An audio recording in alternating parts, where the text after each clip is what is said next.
നമ്മുടെ മലയാളത്തിൽ തന്നെ അണ്ടർ റേറ്റഡ് ആയിട്ടുള്ള നിരവധി സിനിമകളുണ്ട്. ഒരുപക്ഷെ അങ്ങനെ ഒരു സിനിമ ഇറങ്ങിയ കാര്യം അറിയാത്തവർ വരെ ഉണ്ടാകാം. കണ്ടന്റ് കൊണ്ട് എന്നും മുന്നിൽ തന്നെയാണ് മലയാള സിനിമ എന്ന് പറയാം. പക്ഷെ കണ്ടന്റ് ഉണ്ടായിട്ടും ആരാലും അറിയപ്പെടാതെ പോയ അണ്ടർ റേറ്റഡ് സിനിമകൾ പരിചയപ്പെടാം. I'm the God, your Lord. Meera Jasmine, Anoop Menon എന്നിവർ കേന്ദ്ര കഥാപാത്രമായി എത്തിയ ചിത്രമാണ് 2016 റിലീസ് ചെയ്ത 10 കൽപ്പനകൾ എന്ന ചിത്രം. ഡോൺ മാക്സ് ആണ് ചിത്രം സംവിധാനം ചെയ്തിരിക്കുന്നത്. ഷിൻസ്കെ ജോസ്, സംഗീത് ജെയിൻ എന്നിവരാണ് ചിത്രത്തിന്റെ രചന നിർവഹിച്ചിരിക്കുന്നത്. സമാനമായ രീതിയിൽ പല യുവതികൾ കൊല്ലപ്പെടുന്നു. ഈ കൊലപാതകങ്ങൾ അന്വേഷിക്കാനെത്തുന്ന ഓഫീസറായിട്ടാണ് മീര ജാസ്മിൻ എത്തുന്നത്. എന്നാൽ കൊല്ലപ്പെട്ട പെൺകുട്ടികളെ തമ്മിൽ ബന്ധിപ്പിക്കുന്ന എവിഡൻസ് ഒന്നും കിട്ടുന്നില്ല എന്നത് ഷാസിയ അക്ബർ എന്ന മീര ജാസ്മിൻ ചെയ്യുന്ന കഥാപാത്രത്തെ പ്രതിസന്ധിയിലാക്കുന്നു. തുടർന്ന് നടക്കുന്ന സംഭവങ്ങളാണ് ചിത്രം പറഞ്ഞു പോകുന്നത്. ഒരുപക്ഷെ നിങ്ങളിൽ ചിലരെങ്കിലും ഈ ചിത്രം കണ്ടിരിക്കാം. ത്രില്ലർ സിനിമകൾ ഇഷ്ടമുള്ള ഒരാളാണ് നിങ്ങളെങ്കിൽ ഈ ചിത്രം കണ്ടിട്ടില്ലെങ്കിൽ ഒന്ന് കണ്ടു നോക്കാനായിട്ട് ശ്രമിക്കുക. ചിത്രം ഒരു സൈക്കോ ത്രില്ലറാണ്. തന്റെ മുമ്പിൽ പെടുന്ന പെൺകുട്ടികളെ ബാക്കി പറയണ്ടല്ലോ, ആളൊരു സൈക്കോയാണ്. അങ്ങനെ ഒരു ഘട്ടത്തിൽ സിനിമയിലെ കേന്ദ്ര കഥാപാത്രമായ അനൂപ് മേനോൻ അവതരിപ്പിക്കുന്ന ഡേവിസ് ജോർജ് എന്ന കഥാപാത്രവുമായി നമ്മുടെ സൈക്കോ ആയിട്ട് ലിങ്ക് വീഴുന്നതും അങ്ങനെ പിന്നീട് സംഭവിക്കുന്ന കാര്യങ്ങളും നിങ്ങൾ കണ്ടറിയേണ്ടത് തന്നെയാണ്.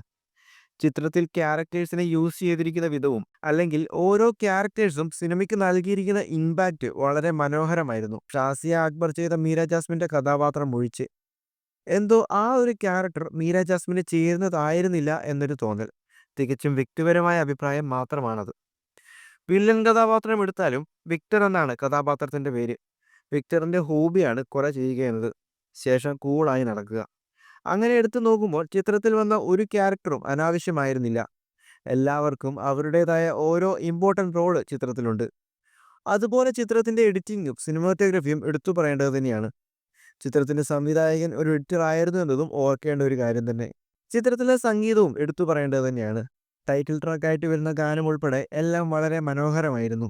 ത്രില്ലർ സിനിമാ പ്രേമി ആരാധകരെ ചിത്രം നിരാശരാക്കാൻ വഴിയില്ല. എന്ന് പറഞ്ഞാൽ രാക്ഷസം പോലൊരു പക്കാ സീറ്റഡ് ത്രില്ലർ എന്നല്ല. പക്ഷേ അണ്ടർ റേറ്റഡ് ആയി കിടക്കുന്ന ഒരു ചിത്രം തന്നെയാണ് 10 കൽപ്പനകൾ എന്ന ഈ ചിത്രം. ചിത്രം കണ്ടു കഴിയുമ്പോൾ അത് മനസ്സിലാക്കാൻ സാധിക്കും. എടുത്തു പറയേണ്ട മറ്റൊരു കാര്യം എന്നാൽ അത് ചിത്രത്തിന്റെ ക്ലൈമാക്സ് ആണ്. നമ്മൾ ആലോചിക്കും ഓരോ സൈക്കോ പടങ്ങളും കാണുമ്പോൾ ഇതിലെ വില്ലനെ ഇത്ര സിമ്പിളായി വിടണോ എന്ന്. അതുപോലെ നിങ്ങൾക്ക് പൂർണ്ണ സംതൃപ്തി നൽകുന്ന ഒരു ക്ലൈമാക്സ് ആണ് ചിത്രത്തിലുള്ളത്. ചിത്രം യൂട്യൂബിൽ ലഭ്യമാണ്. ഈ ഒരു ചിത്രം കണ്ടവരാണ് നിങ്ങളെങ്കിൽ നിങ്ങളുടെ അഭിപ്രായം പങ്കുവയ്ക്കുക. മലയാളത്തിൽ എന്നല്ല മറ്റ് ഇൻഡസ്ട്രികളിലും ഇങ്ങനെ അണ്ടർ റേറ്റഡ് ആയി കിടക്കുന്ന നിരവധി ചിത്രങ്ങളുണ്ട്. ഒരുപക്ഷെ നല്ലൊരു പ്രൊമോഷൻ ചിത്രത്തിന് കിട്ടാത്തത് കൊണ്ടായിരിക്കണം തിയേറ്ററുകളിൽ ഇതുപോലുള്ള ചിത്രം വന്നത് ആരും അറിയാതെ പോയത്.